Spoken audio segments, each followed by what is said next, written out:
Brought to you by Vision Express. KUAM News Headlines is presented by Calvo's Insurance, serving Guam for 80 years. Matson and the Adayitano program. Harley-Davidson of Guam. Visit our new showroom now located on Route 8 in Mighty. IP&E Fueling Excellence. McDonald's of Guam, I'm loving it. And King's Restaurant, located in Tamuning and Dededo. Always open, always local.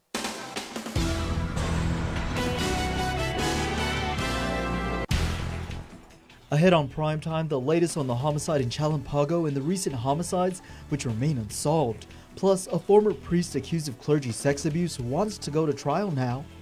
And Nestor Lecanto has details on a bill that criminalizes the disarming of peace officers. Half a day and good evening. How close are investigators to solving the homicide of John Blas? Police are waiting for results that could confirm how he died.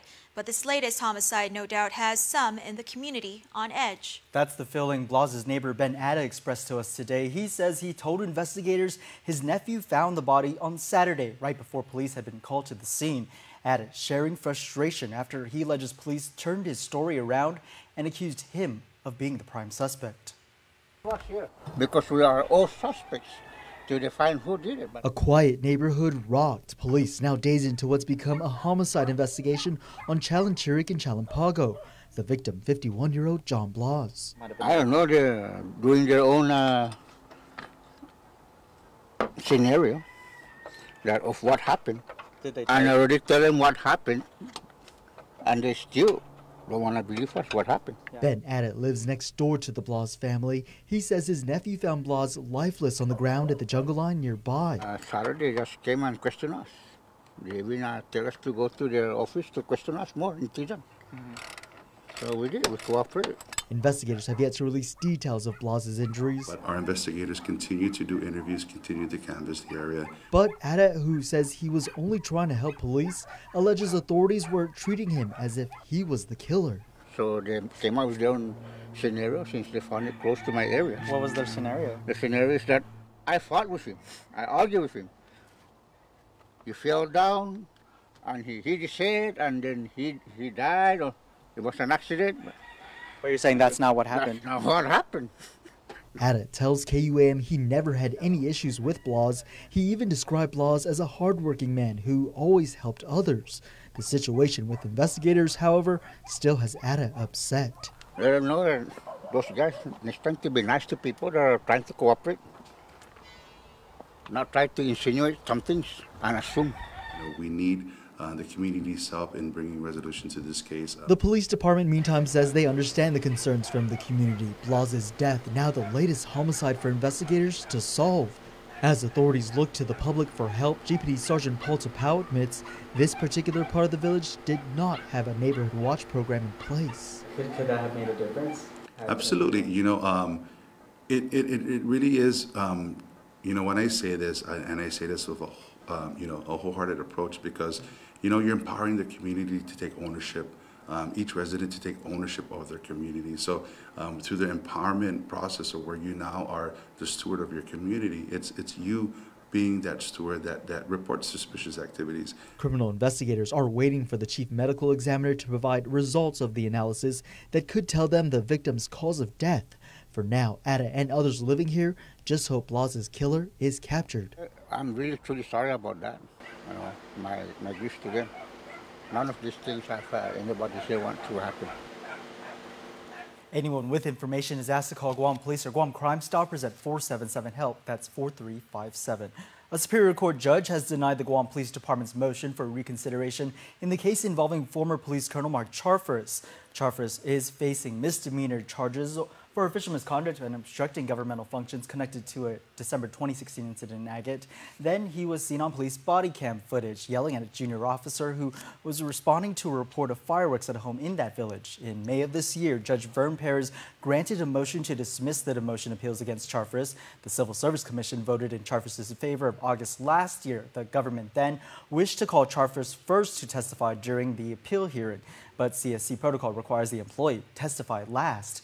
That's what brought the issue to court. GPD argues the court's ruling was clear error and unjust, but the judge ruled otherwise. Trial is set for November 5th.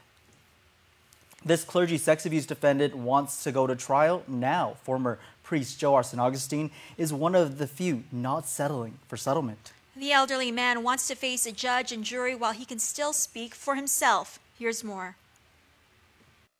Let the chips fall where they will. These words by named defendant Joe R. St. Augustine, formerly known as Father Andrew St. Augustine. On Tuesday, the former Catholic priest filed his pro se request for jury trial in the District Court of Guam. Though mediation is still on the table for majority of the 180-plus clergy sexual abuse cases, St. Augustine wants his day in court as soon as possible, stating, quote, "Mediation implies a compromise based on admission of some guilt, a position I will not acquiesce to," end quote. Why the rush? His deteriorating health. Court documents state, quote, "If only I am given the opportunity to be heard in court, while I am still able to speak on my own behalf before I leave this world. The vast majority of clerical sex abuse cases in Guam is against deceased priests who can no longer speak on their own behalves. Guilty or innocent, they are deprived of speaking for themselves," end quote. This marks his second request for a trial by jury. St. Augustine reports he had answered to the complaint, but his accuser, only identified by her initials as BT, failed to respond or counter. He adds, quote, "I am at a loss in terms of figuring out why this case hasn't been brought to trial. Certainly, plaintiff has had more than ample time to prepare for trial, considering especially plaintiff's assumed certitude regarding the veracity of her allegations," end quote. St. Augustine advises the court that he is without the financial means to afford an attorney and that he relies on public assistance for his sustenance. If possible, he requests the court appoint a pro bono defense counsel for him, or he be forced to represent himself. KUAM files show St. Augustine's accuser is a 65-year-old woman living in Saipan. She alleges she and her younger sister came to Guam with St. Augustine, who was a priest at the time, for vacation. St. Augustine was employed by the Archdiocese of Agana, but temporarily assigned to Mount Carmel School in Saipan, where he was BT's teacher. While on Guam, she alleges the priest kissed her and touched her privates, as well as digitally penetrated her when she was 12 years old. BT is suing for $5 million. It's considered a landmark case in Guam's bid for self-determination. Special Assistant Attorney General Julian Nuggan will argue the case for a native inhabitants-only plebiscite Thursday morning before a Ninth Circuit Court of Appeals panel in Hawaii. The hearing will be live-streamed beginning at 5:30 a.m. Chamorro Standard Time. Nuggan and his team are seeking to overturn a district court ruling that the proposed vote is unconstitutional. The lawsuit was filed by local resident Arnold Dave Davis, who argued that the plebiscite discriminates against him as a non-Chamorro. The governor's office says those who want to watch the arguments can go live at this link on our website, and Isla 63 will also stream on radio. Well, the gun-grabbing incident involving Lieutenant Governor Ray Tenorio has sparked legislation to criminalize the disarming of peace officers. Senator Talina Nelson's bill makes it a felony. Nestor Lecanto reports. It was at a July event in Tumon that the now well-publicized incident occurred, in which Lieutenant Governor Tenorio attempted multiple times to disarm an on-duty police officer. Tenorio has explained that his actions were an attempt at a teachable moment, but he has since been charged with a misdemeanor by the Attorney General and faces a possible trial in March. Senator Nelson explained the purpose for her bill. There's currently no law criminalizing the act of disarming a peace officer. Such an act presents a clear danger to the community due to the type of response we could expect from the peace officer, especially in a crowded area. By codifying the crime, we can be more clear about the severity of this issue.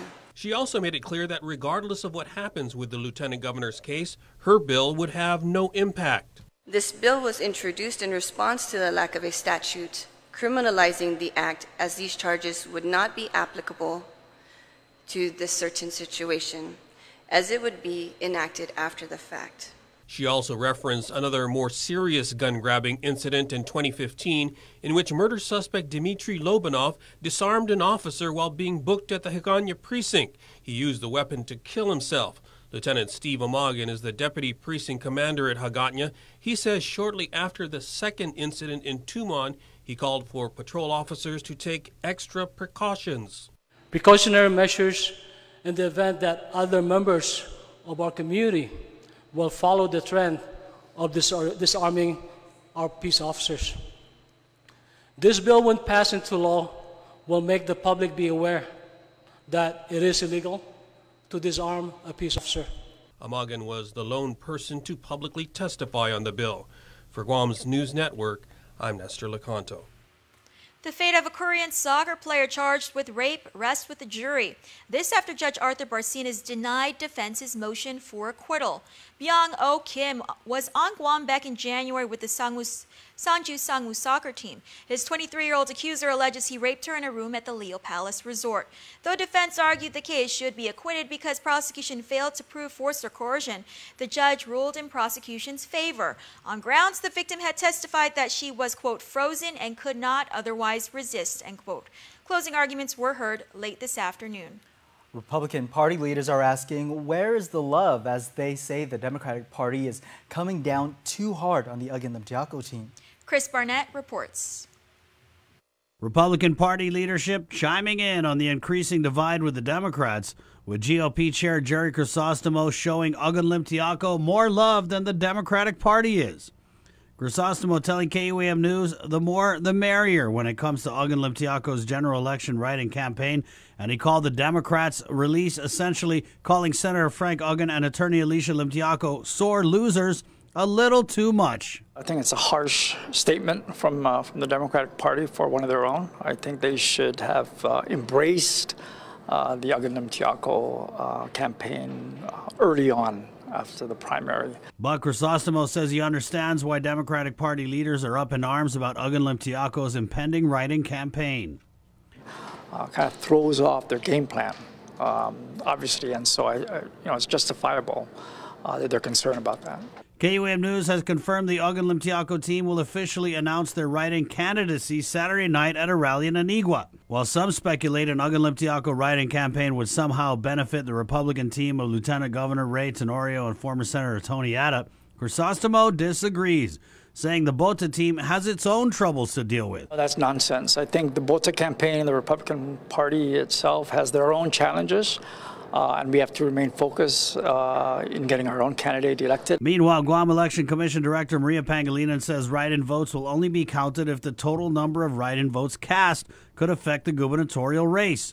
So if the total number of write-in votes cast puts a write-in effort in one of the top two slots in the general, we could be in for a very long night on Super Tuesday. It'll be counted by the machine first, and then human eyes will evaluate the entries, the names. While Democrats on the GEC board are calling for a stricter interpretation of what will make write-in votes valid, for example, they don't think write-in votes for Frank and Alicia should count. Pangilinan says partisan politics take a backseat to what a voter wants. The most important is to make sure that we are following voters' intent.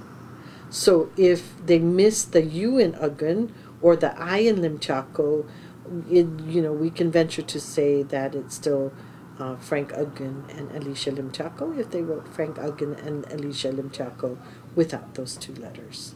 For Guam's News Network, Chris Barnett reports. It's that time again to bring you more candidates who will be making their way to the general election this November. Joining us on D18 tonight will be Democrat senatorial candidate Amanda Shelton and Republican senatorial candidate Michelle Taituno. It's your chance to interact with the candidates, so watch our live stream on Facebook and post your questions in the comment section so we can get it to them. Then join us on the after party as we bring on Juan Carlos Benitez, Tina Blas, and Roy Respicio, and our analyst in studio to talk everything election and about how tonight's candidates did on the show. D18 tonight is coming up right after primetime. And stick around for more news here on primetime. You're watching KUAM.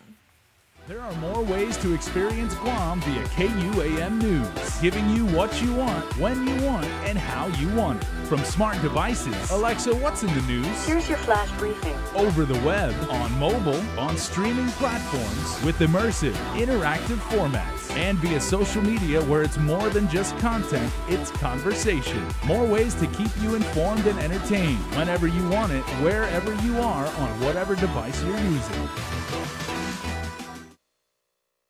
Cheers to to 80 years. It's our 80th anniversary and the gifts are on us. 80 gift certificates, 8 shopping sprees, 8 staycations, and 1 round-trip flyaway for 2 to Manila. So how do you enter? Calvo's Insurance personal home and auto customers are automatically entered. Non-Calvo's customers may enter by receiving a qualified quote. It's our way of saying thank you for trusting us for the past 80 years. For more details, visit calvos.com/giveaway or call 472-6816. Calvo's Insurance, serving Guam for 80 years. Win adventure in the ITNE Explore Your World Million Mile Giveaway. Every week from July 16 to November 2nd, we're giving away 60,000 United Mileage Plus miles to ITNE postpaid and prepaid subscribers. Imagine where you could go. Go on a weekend getaway to the Philippines. Enjoy fresh sushi in Japan. Itadakimasu. Sip a latte at a cafe in Paris. Or use your miles for shopping and other rewards. It's your world. Explore it. As governor, I will set clear priorities for Guam. First, we will keep our people and communities safe. Second, I will provide tax breaks for businesses that pay higher wages.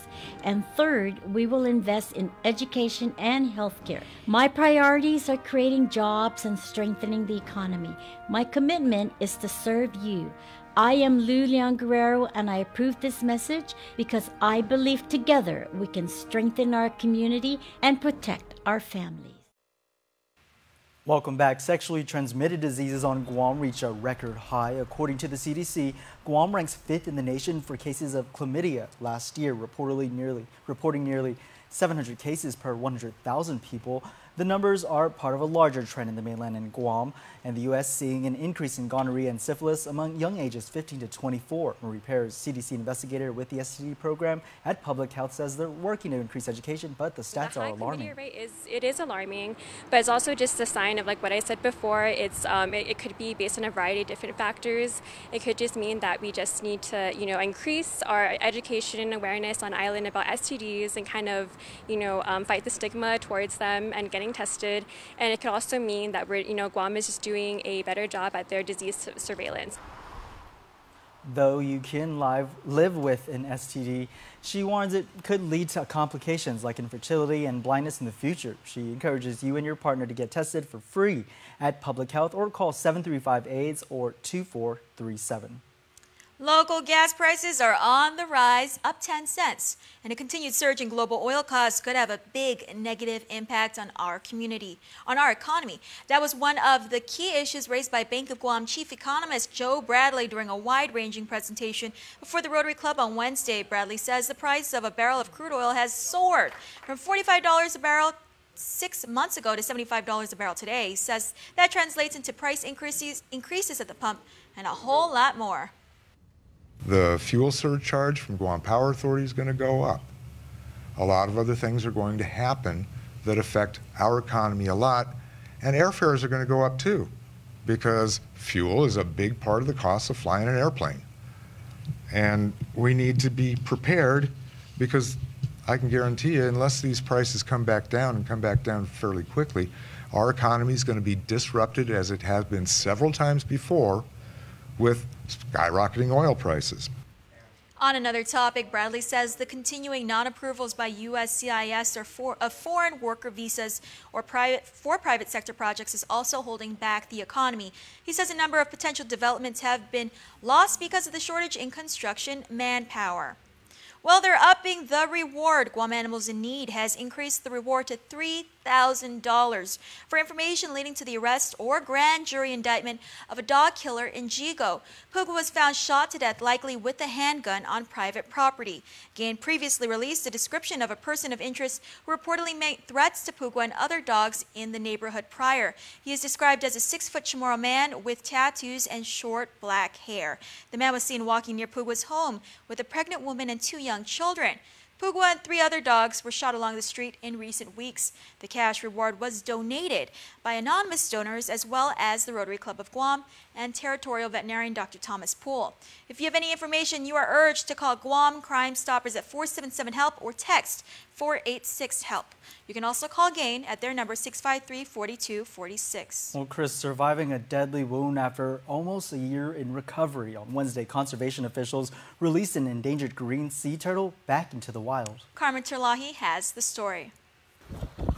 Flapping its fins, this green sea turtle can't wait to swim back home. We named her McCutie. For the past 10 months, McCutie was in the care of Sarah Hamilton, the curator at Underwater World. Last Christmas, a resident found the helpless turtle bleeding on a beach in Agate under a pile of leaves. A spear came close to piercing its brain. When she came in, she had a spear wound to the head. She also had one to the side, and she appeared to have some damage to her eye. Luckily, the eye damage was just superficial, and she recovered really quickly.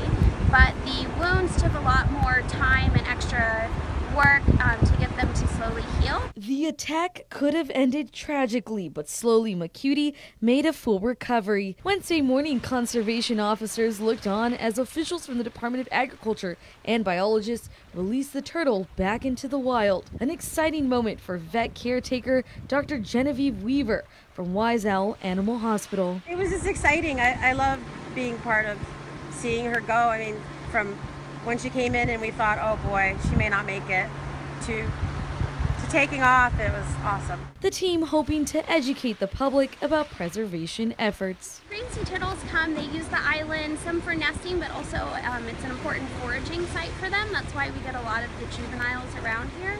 So it's always really important for us to not only watch out for if we see them nesting or see the nests on the beach to leave them alone, but we also want to be mindful of the trash that we're using and we're disposing of it properly, not putting it out in the ocean. If you spot a turtle along the beach, especially if it looks injured, you're advised to not pick it up and instead call the Department of Agriculture or GPD's non-emergency telephone line at 472-8911. Reporting for Guam News Network, I'm Carmen Victoria Terlahi.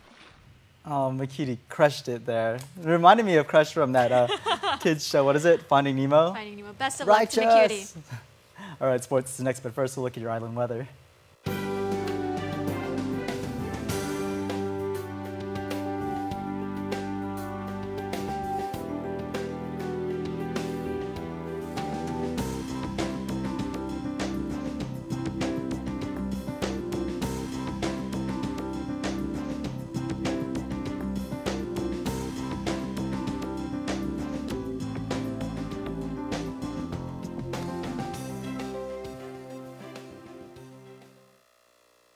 How easy is it to earn reward points using the Alpha Plus app? Here, let me show you. Simply register with the all-new Alpha Plus app and earn reward points while making purchases at your favorite stores you already shop at. Just present the app to any authorized representative to earn your points.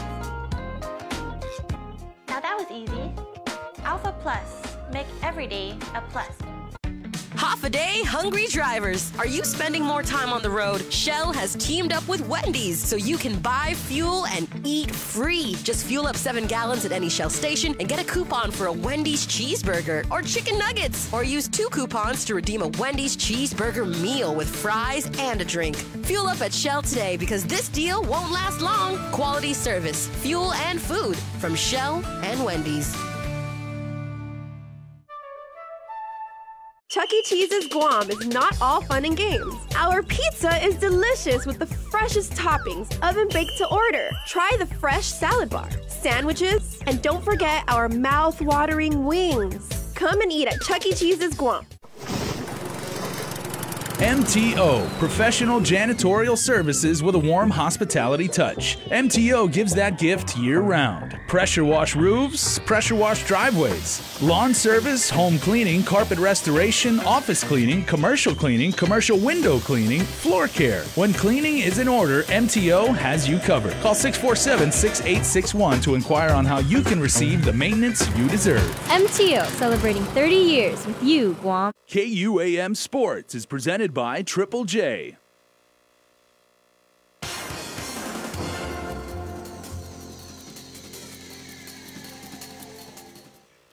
What's up, Guam? Dave Delgado here for KUAM Sports. Thanks for watching. On the show tonight, we'll take a look at some girls' high school volleyball semifinals from the St. John's Gym. Check it out. This year's IIAAG Girls Championship volleyball game is on for tomorrow night at the UOG Calvo Fieldhouse. Making their way to the title game will be the St. John's Knights and Notre Dame Royals. The Royals advance after beating the GW Geckos in 3 straight sets, 25-18, 25-14, 25-12. In the other semifinal match, the Knights and Academy battled it out in Upper Tumon. Academy led 13-9 in the first set behind a big block at the net from Thiessen Timinglow. Angeline Del Carmen answered the call for the home team, helping her team score 3 straight points as St. John's trailed 14-13. With the game tied at 17, the Cougars went on an 8-4 run to close out the set 25-21. Academy looked to keep up their energy from the first set. Up 11-7, All-Island MVP Tylee Shepard put down some monster kills to excite the crowd. St. John's maintained the lead after pulling ahead 18-14 and outscored the Cougars 7-1 down the stretch for the 25-19 second set win. Haley Wigston fought off an ankle injury she suffered during warm-ups and made her presence felt in the third set, accounting for a couple of scores. Wigston with a shot that put the Knights up 13-4. St. John's never trailed in the set and led by as much as 13, eventually taking the set 25-13. Both teams filling it in the fourth with shots getting harder as the game went on. Academy up 18-12. Larissa Holiday, a force at the net for the Cougars with some key blocks. The visiting squad took the set 25-21 heading into the fifth and final set. St. John's Tylee Shepard accounted for 3 straight scores as the Knights jumped out to a 4-0 lead. Teammates Ellie Eric, Eileen Sang, and Hannah Fernandez helped close out the match as the Knights ended the game 15-1. The 13th annual United Airlines plane pool event is scheduled for this Saturday from 8:30 in the morning to 1 in the afternoon at the United Hangar in Teason. The public is invited to come out and support the fundraising event, Guam Cancer Care and the American Cancer Society in their fight against cancer. Team registrations directly and equally benefit both charities, and the event offers many other opportunities for our community to support their causes. Close to 40 teams will toe the line in the fight against cancer. The team that pulls a United Airlines Boeing 737 aircraft 12 feet in the fastest time will be crowned the 2018 United Plane Pool Champions. There will be a lot of fun activities for the whole family. In addition to the plane pool competition, there will be face painting, inflatable jumpers, slime making, and carnival games for kids. Food trucks and vendors will be serving delicious local treats and beverages. In soccer news, the Guam U17 boys national team took home the 2018 Marianas Cup Championship trophy following the team's match against its Northern Mariana Islands counterparts at the newly constructed NMI FA National Training Center in Koblerville, Saipan. Guam defeated NMI 5-3 in a penalty shootout after the game ended in a 4-4 tie, sending the teams to the line. Well, that's going to do it for sports. We're back right after this.